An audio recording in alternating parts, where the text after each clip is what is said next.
So, welcome everyone. Thank you so much for joining us for part 3 of the Understanding Special Education series. And our topic today is the IEP, which is short for Individualized Education Program. And this presentation is intended for Minnesota parents. So, if you're in another state, we encourage you to contact your own state's Parent Training and Information Center for state specific information. So, a lot of this information that we're going to present is specific to Minnesota's statutes, rules, and guidance, but there's also a lot of information that's relevant under the Federal Individuals with Disabilities Education Act.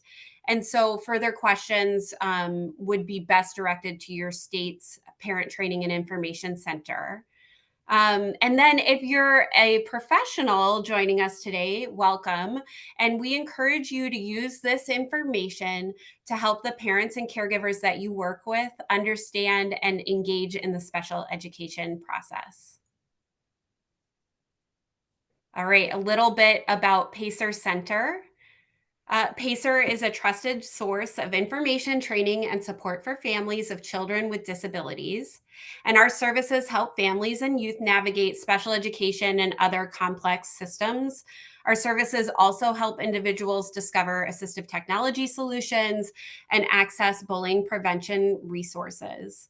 We're really proud that we're the only organization in Minnesota that provides support to families and children and young adults with any disability from birth to age 26. And all of our services are free to Minnesota families.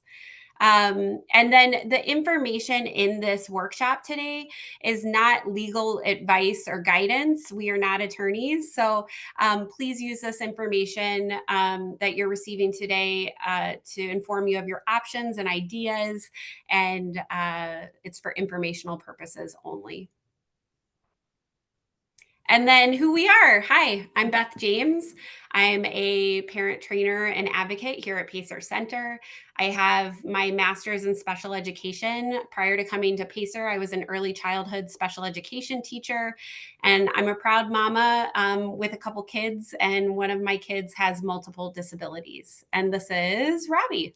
And I am Robbie Weil. I've been at Pacer for 7 years now, following 35 years as a teacher. And I'm very passionate about the work I do because I also had my children are all now grown, but children who were involved in special education. And I thought I knew the system because I was a teacher. And when I came to Pacer, I spent the first month trying to give myself grace and not second guessing what I had done. I never read my rights because I was too busy reading the evaluation and trying to wrap my brain around my children's needs, and then reading the IEP and saying, where do I sign? I need you to help them. And so the more we don't know what we don't know, and the more you learn, the better you are at advocating for your child. That is always my goal, and all of ours at Pacer. So our presentation today is the last of our 3-part series. If you haven't been involved in the others, they are available on our YouTube page. The whole overall was understanding special education. We've discussed the process and rights, evaluation and eligibility. Today, we will be focusing on the IEP. And the purpose is to give you an overall understanding of to give you an understanding of the IEP, the content, how you agree, how you disagree, and how it is developed. The learning targets for today thusly focus on the IEP itself. You should come away with an understanding of how the IEP is developed from the data collected through evaluation to an IEP. And here we go. Thought I fixed that. I apologize. We will discuss the many different content areas of the IEP with a focus going a little deeper into goal writing and services and how those are written. And then lastly, the action steps when you receive an IEP proposal. And we like to call this the power of the PWN. I'm disappointed because of the technical glitch. You didn't get to see the guy fly in with the power of the PWN. You will find a questions panel on your screen. You can submit any general questions about the development and content of the IEP. At the end, we will try to answer as many as we have time for, but we will not answer questions specific to your child's IEP. Best that you contact Pacer and ask to speak to an advocate. People say, sorry to bother you. That's our job. So that is why we are here. And the link will be at the end of how to do that. All right, so when we're thinking about the development of the IEP is the guiding document that determines what your child's educational day to day will look like. And in partnership with the other members of the IE team, you, as an equal member, the parent, will develop an IEP that meets your child's individual and specific needs. So while developing the IEP together, the team is going to take into consideration the following 5 areas. The first one is your child's strengths. So these strengths and interests are super important because they can form the framework on which to build new skills and behaviors. Next, you're going to consider your concerns regarding your child's education. So at this point, you want to think about those short-term and long-term concerns and share those with the IEP team. So some examples might be like that you're worried about your kids' math skills, or maybe their ability to graduate later on, or maybe you're concerned about your child's ability to communicate their wants and needs. Those are just examples. So think about your own child and your own concerns, and you would share those with the team. Next, you're going to think about the most recent evaluation results. So those are those special education evaluations that are either it's going to be their initial or those reevaluation results. The team is going to consider those. And then those academic, developmental, and functional needs, the team is going to consider those. So that's the progress on current goals and grades, performance on district or statewide assessments, and any functional needs that your student might have. So those are their ability to use the skills they have to meet their daily and personal needs. And then that last area that the team is going to consider is what we talk about as special factors. So, for example, those could be behaviors that interfere with a student's learning or the learning of their peers. It could be perhaps maybe the student has limited English skills, or they are blind or visually impaired, or deaf or hard of hearing. And under the special factors, the team also needs to consider, the IEP team needs to consider the use of assistive technology and services if those are appropriate. So once those areas are considered, the IEP team can create the IEP, ensuring that it's designed to meet your child's specific needs. So all of these and this discussion of these 5 different areas needs to be documented in the IEP when the team has determined that it's relevant to your child. And you're going to see that either documented in the IEP or in the prior written notice form, which we're going to talk more about later, the power of the PWN, that prior written notice. So we'll get to that a little bit more in detail later. But now we're going to talk about what is in the IEP, what's its content, and what can you expect to see as you read through your child's IEP. So this is where we're going to talk a little general here, and think about the fact that the IEP is a framework and not a formula. So you're going to find the following components in the IEP, but they could be in different places. And there's a couple of reasons for that. They could be found in different places because, first of all, there's no common form that's required for districts to use to create an IEP. And then, most importantly, the IEP is the Individualized Education Program. So it's highly individualized. So these content areas are there, but they could look really different based on your child's individual and specific needs. So as we mentioned earlier, and we'll continue to mention throughout our workshop today, if you are interested in reviewing specific information, your child's own IEP and are looking with specific questions around where to find things in the IEP for your kiddo, you can go to pacer.org, and there's an Ask an Advocate form that you can complete, and you'll be connected with an advocate here at Pacer Center to look at your child's IEP together. So let's get to the content. When we're looking here in the IEP, this is typically the first page of the IEP. It's going to start with general information, and that includes identifying information for the child and parents or guardians. It includes the date of the IEP meeting and the date of the last comprehensive special education evaluation. It also includes how your student is eligible for those special education services, so that eligibility category. And it includes the grade level and the members on your child's IEP team. All right, next content area is progress reporting. Again, this is typically found on the first page, but not always, and references how many times a year and when you can expect to see reports on the progress your child is making towards their IEP goals. Those are measured using progress reporting. And then it should also explain how many times a year it will be sent. So it'll let you know how often you should be seeing those progress reports on those annual goals. And then the next one is district and statewide assessments. And these are also addressed in the IEP.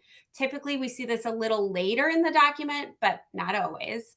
And this is where the IEP team determines if accommodations are needed to participate in district and statewide assessments, and if those district and statewide assessments are appropriate for that student. So that's something the IEP team will consider.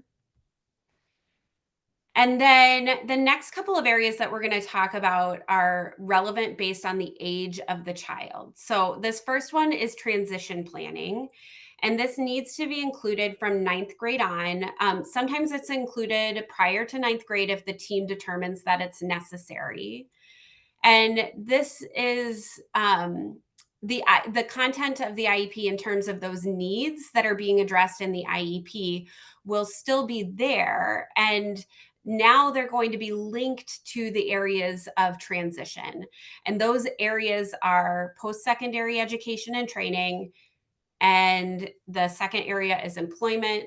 And then the third is independent living when appropriate. And that independent living piece also includes recreation and leisure and community participation and home living.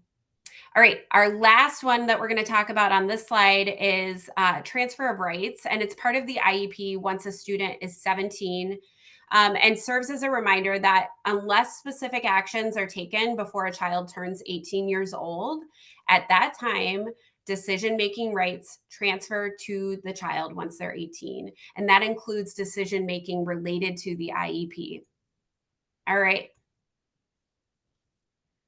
So let's say that I want to drive to New York. While I want to see the Statue of Liberty, that might be my goal, but I need to have a plan. And before making the plan, I have to know where I'm starting. Else, how can I GPS where I want to go? In special education, the starting point is called the present levels for academic achievement and functional performance. Some people like to try to say that as an acronym. I don't. I refer to it as present levels, but it's the present levels across the board. The special education process identified areas, that evaluation, that need to be addressed in the IEP. And in many ways, the present level statement is a summary of the evaluation report, which is a summary of the data collected. Typically, you will find a heading labeling the present levels with information clearly presented to describe your child's current ability in the skills or behaviors that require instruction. And just a reminder, we are not going in order because there is no specific order. If you are pulling up your child's IEP and you're lost, let us be your GPS. It's there, it may just be in different places. Here are a couple of examples of what you might see in a present level statement. While the academic skills are above grade level, social and communication skills are more than 2 years behind those of grade level peers. Instruction is needed to understand nonverbal social and communication cues. Chronological age is 10 years old, but academic performance is at a kindergarten level in reading and at first grade level in math. There is a social benefit to attending general education, science, and social studies, but classwork needs to be modified. Specialized instruction is needed in math and reading. Again, be aware that some districts break this down differently. Many districts will have present levels all listed together, then all the goals, then all the services. But some districts break it down by content because why not keep us on our toes, right? In that case, you might see a present level in academics, a goals for academics, and services. Then you might see the same thing for social emotional well-being. But I promise you it's there. No matter where it's found, this present level statement is critical. It stops you from having to always go back to the full evaluation. Great. So another content item in the IEP is the annual goals. So as a part of planning the IEP and addressing the child's needs related to their disability, the IEP team is going to write goals to help measure prioritized skill development. So the first thing they're going to consider is what is the skill that the child needs to learn? And this is based on the needs that were identified in that evaluation report. And then what is the present level? So where is the child now in this skill or behavior? What is the child's starting point or baseline level? And this is identified in that present level section that Robbie was talking about of the IEP. But sometimes, like she mentioned as well, a shorter version can be included with that goal. The next part of the goal that they're going to think about is reasonable achievement. So, what can a child reasonably achieve in 1 year? Based on the information the IEP team has about the child, how they learn, the impact of their disability, and what level of the skill is reasonable to meet in the course of 1 year that the IEP is in place. So, over the next 12 months, would it be reasonable to expect that the student could learn that skill? And then how is it going to be measured? And this includes information about like what behaviors or skills will be watched for to be able to monitor progress towards a goal and how often that data will be collected. So let's look at an example together of how it's broken down, just so you have a better understanding when you're reading your own kids' goals. All right. So the first thing is that skill. When presented with a prompt, the student will write a paragraph. All right, so that's our skill that we're looking at. And then the next piece is what is the present level? So baseline, what is their baseline skill right now? From a current level of using incomplete phrases. Okay, where's our reasonable achievement? To writing 3 complete and grammatically correct sentences on the same topic. Okay, how's it going to be measured? In 4 out of 5 entries in their weekly writing journal.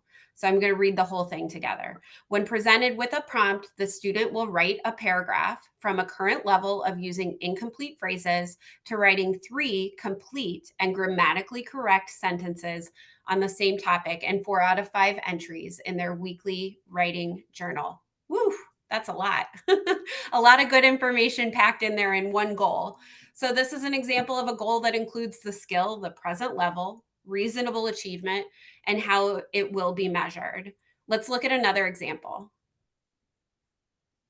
So in this example, it doesn't make sense to start by giving a child two-step directions. And again, the skill is that they will increase the ability to follow multi-step directions from a present level of following one-step directions with support to a level of independently following two-step directions by the end of the year. And remember, that year is not a school year, it's the 12-month period of the IEP. And that's going to be measured by looking for 80% success on 5 data collection days. Again, you're not going to on day one say, great, now we're giving you 2 directions. Can you follow them? You have to know how you're going to get there. And that is done by creating objectives. In this case, these objectives are created to move from one step to another. Sometimes objectives can be worked on at the same time, concurrently, depending on what the goal is.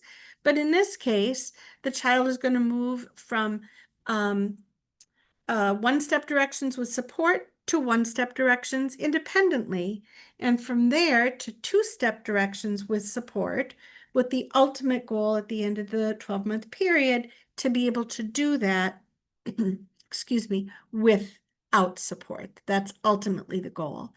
And again, for example, on a emotional regulation goal, those objectives might be to learn how to identify the feelings at the same time that they're learning coping skills when they're having big feelings. So they can break down in a little bit of different ways.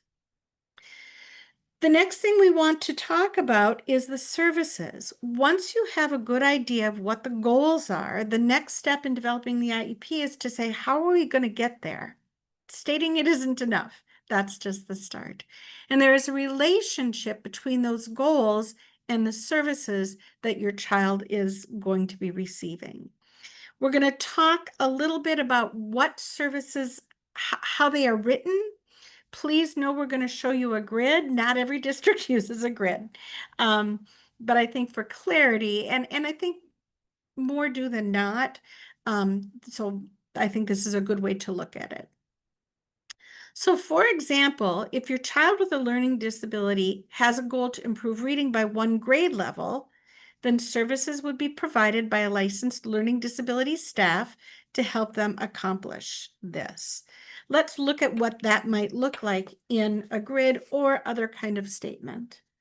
The statement here is that the child is going to receive a service, which is a speech service, from a speech pathologist.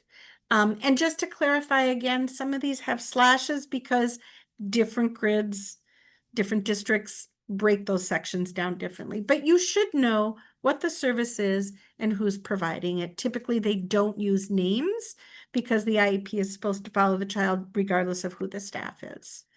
Time and frequency, again, some variation, but you should be able to understand how many minutes your child is receiving of service.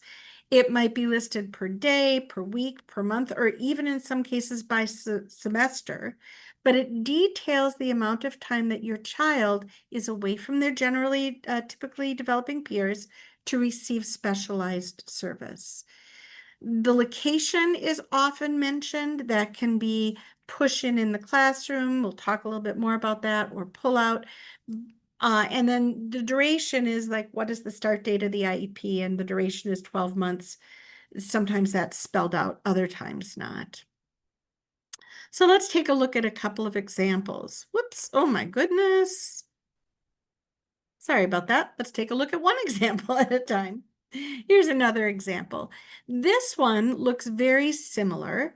However, if you see in the second time frequency, it says indirect. So what does that mean? You can see that this child is receiving speech services from a speech pathologist 15 minutes every day.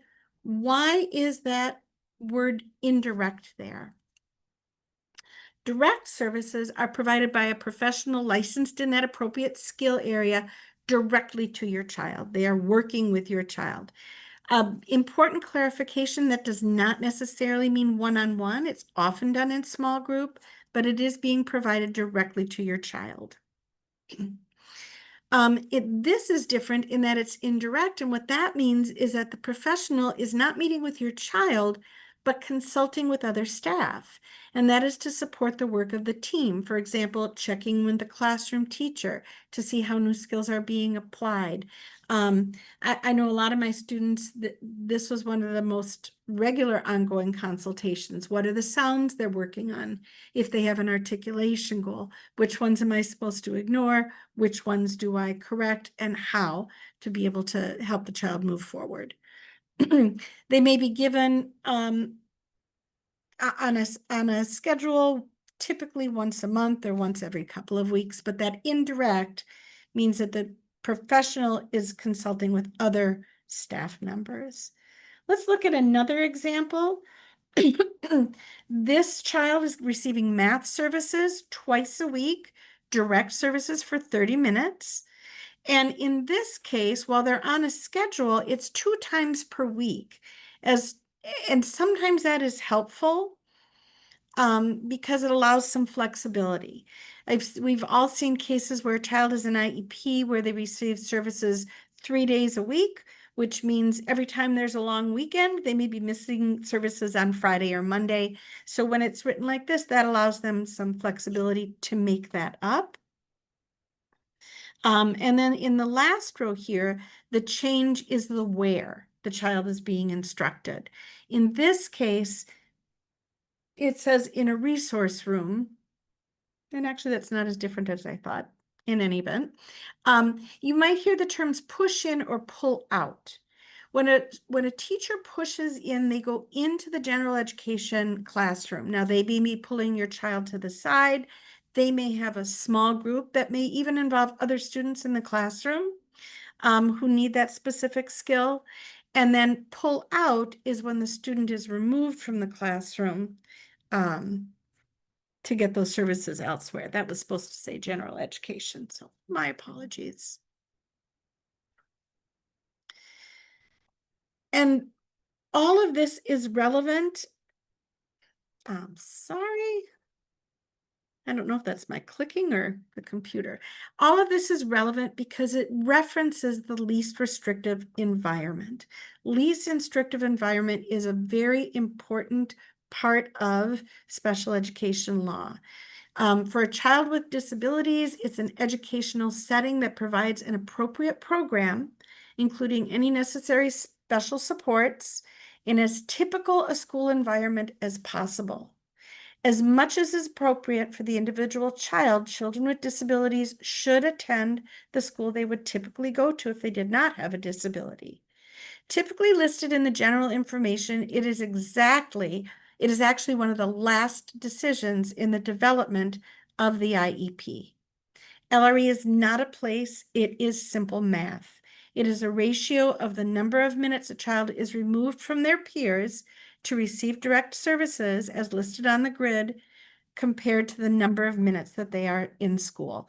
So we're not going to, this is not a math lesson, but just to explain quickly here, this child is receiving 15 daily minutes of speech, 30 minutes twice a week. That's roughly 12 minutes a day on average, and 20 minutes daily of social skills. That adds up to 67 minutes of services a day.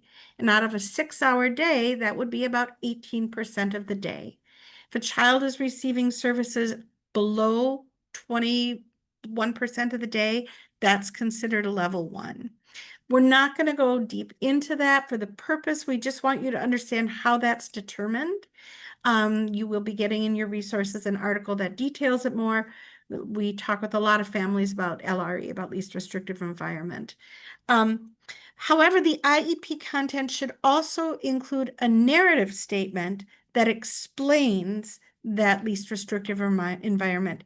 Typically, it will include information as to what general education classes the child will be included in, as well as those that they will miss in order to receive their specialized instruction. The IEP includes not only services, but also accommodations, modifications, and other supports and related services. Accommodations level the playing field so a child can demonstrate knowledge without lowering or changing the standard or level of the classwork or a test. Ramps for mobility devices is a very simple, observable accommodation for people with mobility impairment. And that's easy to understand. People say, well, what accommodations can I ask for? It's so wide-ranging. There are as many accommodations as there are children who need them. It can include scheduled movement breaks, specialized seating, or a quiet place to work, among a myriad of other things. And these accommodations help children access the same education as their peers. Modifications are a little different in that they change by either lowering or lengthening or shortening the level of difficulty or focus of classwork or of a test. It may look like completing fewer problems, being able to create a different end product, like a video, instead of presenting orally. And again, those are put in place to help the child receive their free and appropriate public education. There are other sections. These are almost included on almost every IEP I've ever seen. These other areas are in there, but they are not always things that the child needs. One is extended school year. It's not the same as summer school. There are very specific criteria that need to be met. The team can decide if the child needs extended instruction over the summer or during other breaks. There's something in your resource that you'll get tomorrow that talks a little bit more about what those criteria can look like. The one caveat I'll say here is if your child has an IEP, if their annual meeting is early in the year, you can always ask the school to check a box that says more data needed, so that you open that conversation again in the spring as the summer is coming closer. Specialized transportation is provided if the team decides that for a variety of reasons the child is unable to ride with their general education peers on the bus. And again, it is based on the needs of the child, not convenience. Another area is assistive technology. I hope you saw the thing at the beginning. Look on our website. We have an open house and tech expo coming up. Assistive technology includes devices and services to maintain equipment. Evaluation data, as always, is used to determine which ones would be appropriate. And assistive technology ranges from low tech to high tech, from a pen grip and alternative chairs to text to speech or communication devices. And whether or not you can make it to our expo, please check out our Simon Technology Center. Again, as with everything we do, it's free to all parents. You can come in and have an individualized consultation. And because these things, the higher end, are so expensive, we also have a huge lending library. Some districts actually have a membership there. It's free to parents. So worth checking out and absolutely talking about with your team. The IEP should also identify if the child has a paraprofessional with them, if they need paraprofessional support only at certain times of the day or can benefit from a shared paraprofessional. Typically, that is included in the accommodations. But if a child needs a child-specific paraprofessional, both your child's need for this service and the responsibilities of the paraprofessional should be listed as well. All right. So we've covered the content of the IEP and what should be included. And now we're going to talk about the power of the PWN. I always feel like I'm so happy we have a superhero icon there because it really is the place where we as parents have the opportunity to really engage in that process. And we're going to talk through that just a little bit. All right. So, following the development of the IEP, you're going to receive a copy of it. And oftentimes it comes as a draft, like it might be marked draft, but sometimes it's not. Just like everything else we're sharing with you, it's really district dependent, school dependent on how they do that. So you're going to get a draft of that IEP or a copy of the IEP, and with it will be this prior written notice. And for short, a lot of times you're going to hear people refer to it as the PWN. And the PWN is used because the districts are required to provide notice to parents about whatever they are proposing or refusing to do as it relates to changing that IEP and updating the IEP and drafting it. So you're going to get that IEP, you're going to get the prior written notice. It includes written out on its own separately. It includes what they're proposing or refusing to do. It also includes, they're going to write out what options were discussed, and it explains why the ones were chosen or refused. And then it goes through those details for you to read. Something that's really important about that prior written notice is that you have 14 days to respond with your consent or objection. So your agreement or disagreement.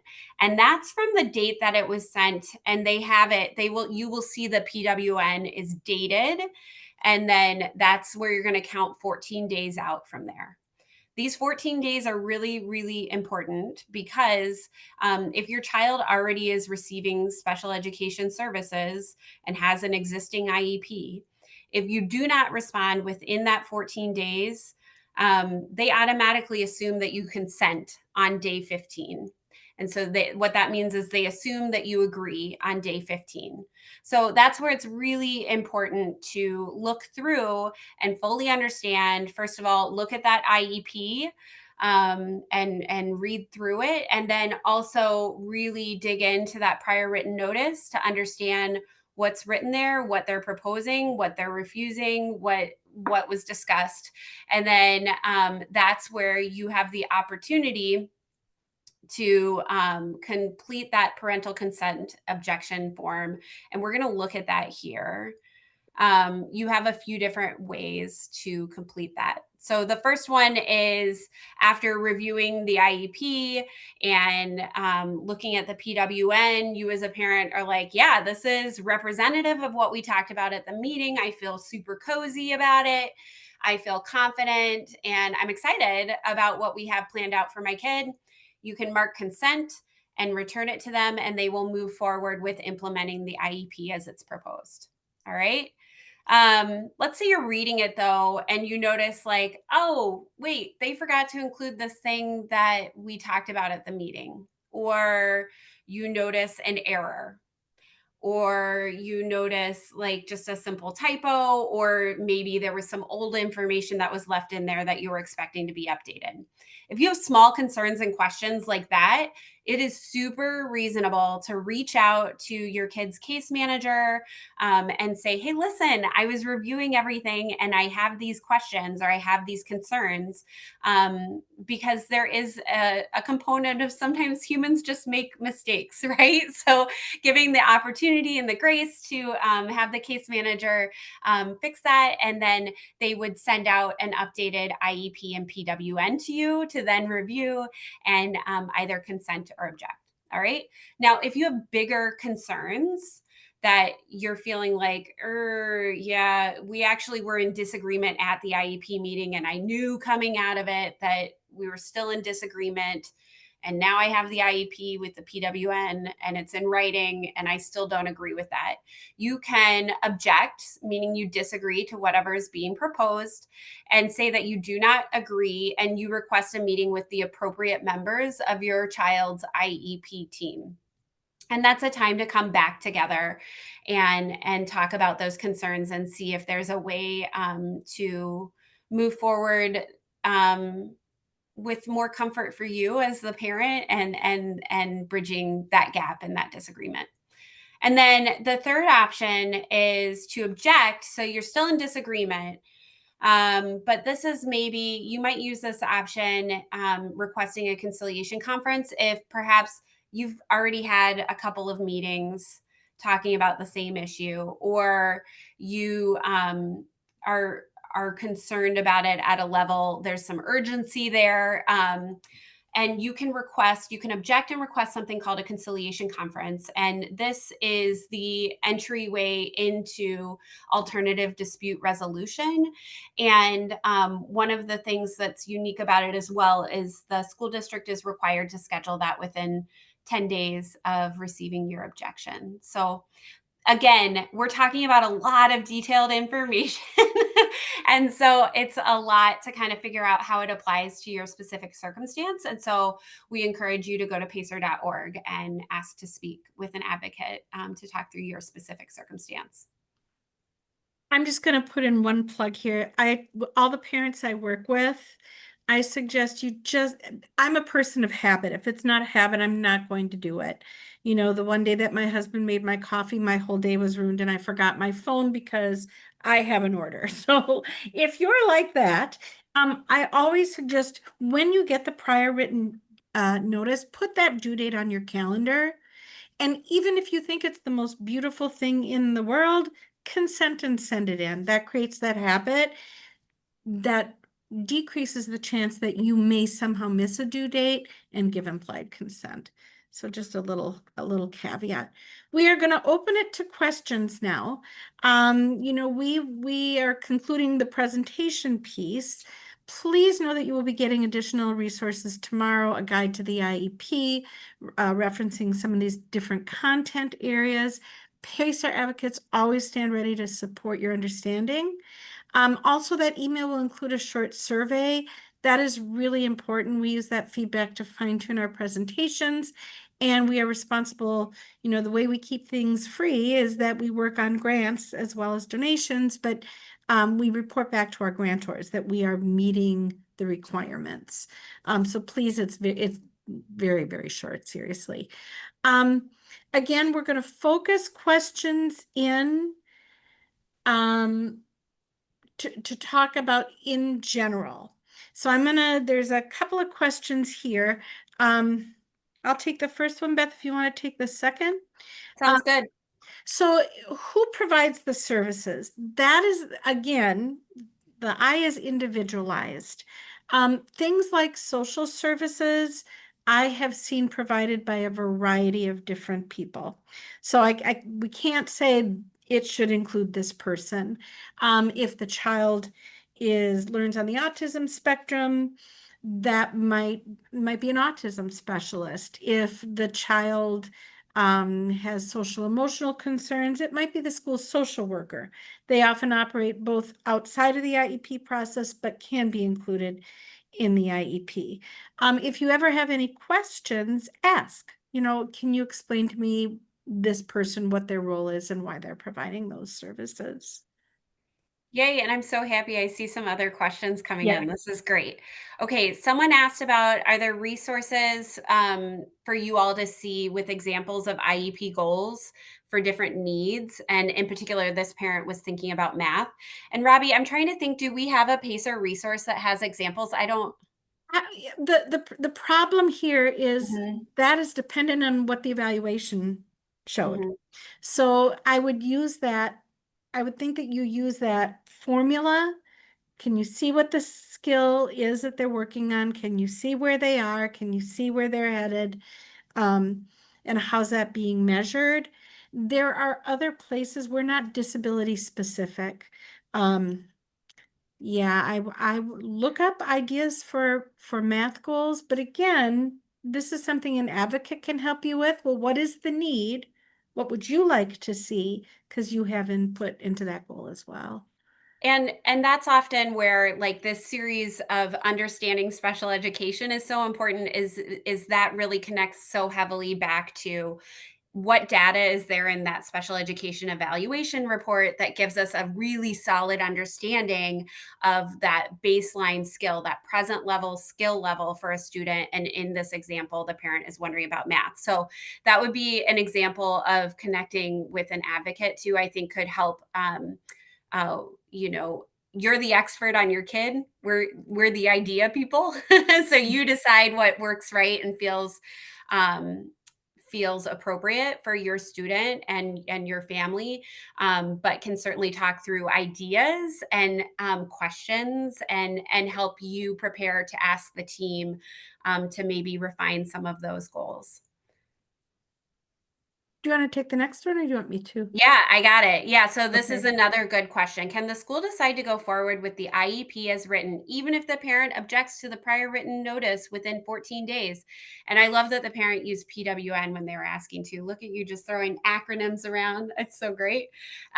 So the answer is no. The school can't proceed without your consent. So if you've objected, it what happens is there's a stay put. If your child already has an existing IEP, the current IEP stays put, and they can't move forward with that proposed IEP that you're objecting to. However, if if this is an initial IEP for your kiddo, they have to have consent to move forward, and there's no existing IEP to have stay put. So if you're objecting to an initial IEP, there's no service to be delivered until there's agreement and consent to move forward. So the answer is no, the school district is not allowed to move forward without parental consent. But remember, that's where it's tricky. If your kid has an existing IEP, that parental consent can happen on day 15 if you have not responded to that PWN in 14 days. The next question has to do with the ways that you can object about that consent form. So let me just kind of frame it a little differently. And we have a whole on our YouTube page, a whole presentation about effective communication. What you want to do, if you think of it as a ladder, a hierarchy, you start with the lowest rung. Oh, it looks like there's something wrong here. Case manager, did you forget? Oh, yep, sorry, I'll add that and repropose. If you feel like there are things that you really need to talk about, it's not an omission or a small correction or did you forget, then you might want to ask for a meeting with the whole team. And that's an opportunity to say, can we flesh this out? Can we talk about this? Is this enough? And try to come to agreement. That, we always suggest you start by calling the case manager. That doesn't work, you ask for a team meeting. It's where there's really a disagreement. For example, I really believe my child needs this service and they're saying no. Or I really feel like this amount of time away from their peers is not the least restrictive environment. The difference with a conciliation conference is that is the first step in alternative dispute resolution processes. So we kind of suggest that you try other options, and if it doesn't work, you can go to that. But if you have already felt like there's some pushback, then you might want to ask for that. It's more formal. You get a conciliation memo after. And again, in talking with a PACER advocate, there are other options that we don't typically see mentioned. Again, some districts do mention it in the consent form, but there's mediations, there's facilitated team meetings, all of those are options as well. So if you think you can fix it easily, do that or try. If there's no clear cut, this is when you should ask for this. Yeah. So this next one is, how is reasonable achievement decided when there's disagreement between SPED teachers and parents? So, for example, a parent believes more can be achieved in 12 months than the special education team has written in the IEP. So, this is where I think a couple of things. First of all, having really proactive communication during the IEP team meeting and sharing your concerns. It sounds like you probably already have, since you understand there's some disagreement. So really making sure that you're clear and ask questions. Again, one of my favorite resources that we have at Pacer is use questions to find answers. And that's where, okay, we might hear the district saying, no, this is reasonable. We think that's actually as much as your student can learn in this 12-month period. A follow-up question might be, okay, can you tell me more about how you determine what is reasonable? Okay. They might be, again, these questions, the answers can be highly individualized, right? So it might have to do with progress on previous goals, right? They might have data that while the student is learning, it's taking a little bit more time. Okay. But something that is important to keep in mind is, at the federal level, we have guidance that says that the goals need to be meaningful. So the district is required to write and propose, and the IEP team have goals that are meaningful. They want the student to make meaningful progress relative to their current skills. So I think that's the other question to ask about too. We want it to be reasonable, so attainable, but we also want it to be meaningful. And that's a highly individualized conversation. And again, something that we can help offer some ideas. Again, you're the expert on your kids. We have ideas, and help you talk through what maybe that conversation about figuring out what's reasonable. The other thing is too, is even though the IEP is a binding document, it also is flexible in terms of being updated to meet current needs. So if a student meets a goal, a parent has the right to request an IEP team meeting and come back together and say, "I'm so excited, my kid met his goal. Let's create another one, right? Like what's the next piece? How can we measure it?" And that's a conversation that you can have with your IEP team. Um, I'm going to answer the next two if that's okay, Beth. Mhm. Um, do direct minutes in the special ed room with a para, do those count as, nope, that's not a licensed professional. Direct minutes are the time the child is being instructed directly by a professional. So para minutes do not count towards that, nor do they count to the LRE calculation. And the question, how does conciliation work? You can go on our website. We have an article about it. It's very similar to any meeting. There has to be somebody there who can make a decision. It does not always include the whole team. But that would be, if you've gotten to that point, I think that would be best served by talking to an advocate. We talk you through that. We have a checklist you can use. And there are times when we can be there, typically virtually, if the decision is made between the parent and their advocate, that makes sense. And just, I'm going to answer one that's down a couple, and I'll answer the next two just out of order, Robbie. But someone had a question: is there a specific amount of time that you have to request that conciliation conference? Again, that's within that 14 days that you want to do, where you're responding to that PWN. And so that 14 days to respond is for any of your options for responding: consent, objection requesting an IEP meeting, or objection requesting conciliation conference. All needs to happen within that 14-day window. All right. I have a question here that the parent is asking about. School states that pre-teaching is not allowed as it places a child at advantage over peers. And this is an example of, I have so many more questions to learn more about how to best support you in your advocacy for your kiddo. And so please go to pacer.org and request to speak with an advocate, and we'll get back to you and we can talk through your options and ideas and learn more about the underlying interests of maybe why the school might be saying that and your interests. But I will add to that I see that very often, both in my previous career and now, as a wonderful strategy for a child who has maybe some kind of intellectual component, and that pre-teaching isn't an advantage, it's helping them already be familiar. So, but again, I would agree with Beth that we'll be happy to pick that apart. The next question is talking about therapists, psychiatrists, other teachers say this child needs an IEP. I'm not going to go too deeply into this because this is really more about evaluation and eligibility. That's something that we would be happy to talk with you about. You have the right to an evaluation. I would suggest that you go back and check out either on our website some of our resources about evaluation and eligibility, or even watching last week's presentation, or contacting us. It's important to remember, though, this is what I wanted to touch on. The medical community is different than the school community, and they overlap, but outside professionals don't always understand the special education process. And of course, school professionals are not doctors or therapists.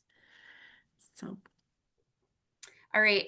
Here's a question that someone says: what if the PWN is sent home with the student and it's lost? Then the school moves forward with your consent. So, a couple of things. If this has happened in the past, I think it's super reasonable to say, hey, listen, I didn't get that. Let's come up with a plan to make sure that I'm getting those documents. So, either you can talk to your case manager, your kiddo's case manager, about making sure that they're sent by email, or which I prefer as a parent. I put everything into Google Drive for my kiddo. That's how I keep it organized. But kind of coming up with your own system system that works for you, or old fashioned mail that you get the paper copies. So just make sure and circle back to them and say, we need to come up with a plan to make sure that I know that I'm getting it. The other question, too, that I ask at the end of meetings as a parent myself is, when can I expect to see those documents? And so really increasing that back and forth communication, and certainly follow up with them. And you could ask them to resend it. If you have concerns, you can share with them that you have concerns. There are several options that you have in that circumstance. Again, connecting with an advocate would probably be really good use of your time if you want to dig in deeper. And I will just, again, from my own experience, um, and this is maybe more geared for any professionals that are watching, this is a legally binding document. If you have a child with disabilities, especially if they have attentional issues or organizational issues, I don't know that I was ever comfortable with sending a legal document in a backpack with that child. So, treat it as the very important thing that it is, because there are consequences when it's not received that don't need to happen. I'll take the next one. Sure, go ahead. Yeah, parents asking, is there a standard rate of growth year to year that is commonly accepted for students on an IEP? For example, if a student only makes 1 year of growth for several years in a row, is it reasonable to ask that they start to close the gap with their peers? So no, there is not a standard rate of growth, especially for our kiddos when they have atypical development. It's really difficult to measure and predict what their development will look like. And so that's where it's so important to collect meaningful data on what your kiddo is doing, and making sure that that's happening through the special education process. So making sure that you're really reviewing those progress reports that are coming out. Make sure that that's reporting on progress on measurable annual goals. You want to make sure that you're reviewing that IEP. You want to make sure that you're feeling confident about the data that was collected during that initial evaluation process or the triennial evaluation process. And something to keep in mind too is schools should not be repeating goals year to year to year to year. So that should be a way that you are seeing growth, that relative to your kids' own skills, they are making progress. And it should not be repeated goals over and over. So I think between making sure that you have comprehensive data for your own kid, and then making sure that you're comfortable with the data and progress reporting as you're seeing it, that's one of the things that we can do together. I know, like, we keep talking about calling and talking to an advocate, but genuinely, one of the things we can do is do a document review with parents. And that's where it's just so wonderful to look at the most recent evaluation report, connect it to the IEP. And if we get to look at progress together, wow, we can really start to connect a lot of the dots and increase our understanding and of where maybe some of the opportunities are for your advocacy for your kid. There were three questions that were kind of related, so I'm just going to touch that. How is the time decided as to when they're in a pull-out room or in the general education? That all goes back to the services that are created as part of a team decision, based on this is the goal. And so how much time do we need to work on that? And that is a team decision. And so parents have input on that. And I'll just put another caveat out there, and then we're at 2 minutes, so we timed this well. Um, if you think of the IEP as a hypothesis, and I joke with parents all the time, it would be really nice if kids were, like cars, and you plug them into a computer and it says, boop, boop, boop, boop, boop, you need 20 minutes of this 3 times a week and 15 minutes of this 4 times a week. That's not how it works. So, the professionals look at your child's needs, they know what they can offer. And so they hypothesize we can reach this goal in the 12-month period. Like Beth talked about, If the progress is inadequate, then you go back to the table. If the child achieves that goal, you go back to the table. It's all a team decision. And again, assuming best intent, these are professionals who are trying to make their judgment as to what they need to be able to do with the child in order for them to make progress. And then, do you want me to just answer the last two? Because we're like right up. Yeah, I mean, we have I can dig into some. Someone's asking about does a parent have the right to or for the ability to talk to a para? Typically, primary communication goes through that case manager. However, you as a parent can ask the team in the context of an IEP team meeting to talk about a communication plan. So if you have questions that you feel like you aren't getting the information you need, you can certainly connect with the team about that. Someone had a question about a new diagnosis. If a kiddo has a medical diagnosis that's new, could it impact the IEP? The answer is that is super nuanced, and the team could consider it if it feels like there are new needs that are identified that have not been addressed in the IEP or in the most recent evaluation report, and could consider doing a reevaluation for a special education evaluation. Again, I would encourage you to go to pacer.org and reach out to us to talk through that specific circumstance. And I was just typing an answer, but I'll just say it, and then we want to respect all of your time. If a child has reached, and remember, level 3 isn't a classroom, it's the amount of time. But if they are in more of a center-based program, the instruction that they're getting there away from their peers is their instructional minutes. So no, they do not then have to be taken out from that room. They may for specific skills, but those minutes in that classroom are what are used in that decision, that it's a level 3 IEP. And I think with that, we have reached the end of our time together.